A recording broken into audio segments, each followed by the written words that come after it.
দক্ষিণাঞ্চলের সড়ক পথে দুর্ঘটনার ঝুঁকি বাড়াচ্ছে থ্রি হুইলার। চালকদের দুশ্চিন্তা, রাস্তার পাশের কোরবানির হাট। অবশ্য যান চলাচল নির্বিঘ্ন করতে কঠোর অবস্থানে প্রশাসন। এ নিয়ে আলোচনার জন্য এই মুহূর্তে বরিশালে আছেন সহকর্মী অপূর্ব অপু। তার সঙ্গে যুক্ত হচ্ছেন বরিশাল সিটি কর্পোরেশনের প্রশাসক বিলকিস আক্তার জাহান শিরিন। সরাসরি যাচ্ছি অপুর কাছে। অপু, দেখুন, ঈদকে ঘিরে মানুষ কিন্তু ঘরমুখী শুরু হয়ে গিয়েছে। মহাসড়কগুলোতে এখন উপচে পড়া ভিড়ও আমরা লক্ষ্য করছি, এবং এই যে উপচে পড়া ভিড়, তাতে করে কিন্তু সড়ক দুর্ঘটনাও বাড়ছে। এই বিষয়ে আমরা বিস্তারিত কথা বলতে চাই বরিশাল সিটি কর্পোরেশনের যিনি প্রশাসকের দায়িত্বে রয়েছেন, সেই সাথে বাংলাদেশ জাতীয়তাবাদী দল বিএনপির বরিশাল বিভাগের যিনি দায়িত্বে রয়েছেন বিলকিস আক্তার জাহান শিরিন। আপনাকে সময় দেওয়ার জন্য ধন্যবাদ জানাচ্ছি।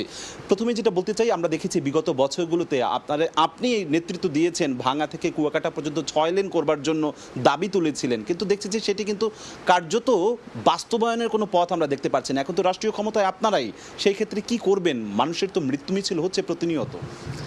ধন্যবাদ।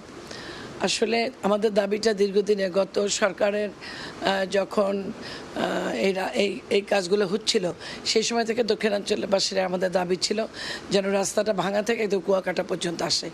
সেই জায়গাটা তারা করেনি, তারা ভাঙা থেকে ফরিদপুরের দিকে হয়তো চলে গিয়েছে এবং বরিশাল সহ আমাদের দক্ষিণাঞ্চলকে বঞ্চিত করেছেন। আমাদের সরকারের বয়স তো মাত্র 3 মাস। 3 মাসের প্রথম দিন থেকেই আমাদের এই দাবিটা আছে। আমি যেমন প্রথম দিন থেকে দাবি করেছি, আমরা আজকের দিন পর্যন্ত সরকারের কাছে আমাদের দাবি আছে, এবং আমাদের সড়কমন্ত্রী বলেছেন যে এটা খুব শীঘ্রই আমরা কাজ করব। এবং সংসদে আপনি দেখেছেন যে সংসদে এটা নিয়ে আমাদের দক্ষিণাঞ্চলে যারা সংসদ সদস্য আছেন তারা দাবি করেছেন। এবং আমাদের 4 ফেব্রুয়ারি যেদের প্রধানমন্ত্রী আমাদের দলের চেয়ারপারসন নির্বাচনের সভায়, সেদিনও কিন্তু বরিশালের অনেক প্রার্থীরা 6 লেনের জন্য দাবি করেছেন তার কাছে। ইনশাল্লাহ আমরা মনে করি যে এটা খুব শীঘ্রই কাজে হাত দিবে সরকার। এটা আপনিও কি একমত কিনা, বা আপনিও আপনার চোখে পড়েছে কিনা যে এই অঞ্চলে প্রতিনিয়ত দুর্ঘটনা হচ্ছে, মানুষ মৃত্যুবরণ করছে, পঙ্গুত্ব বরণ হচ্ছে, কার্যত এই অঞ্চলে কিন্তু ডেভেলপমেন্টও কিন্তু বাধাগ্রস্ত হচ্ছে এই মহাসড়কটি না হওয়ার থাকার কারণে?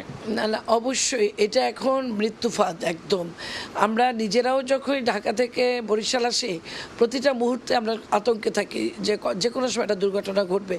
এবং আপনি দেখবেন যে প্রায় প্রতিদিনই আমরা এখানে দুর্ঘটনার খবর পাই। সেখানে মৃত্যু আছে, আবার দুর্ঘটনায় পঙ্গুত্ব বরণ করছে, এটাও আছে।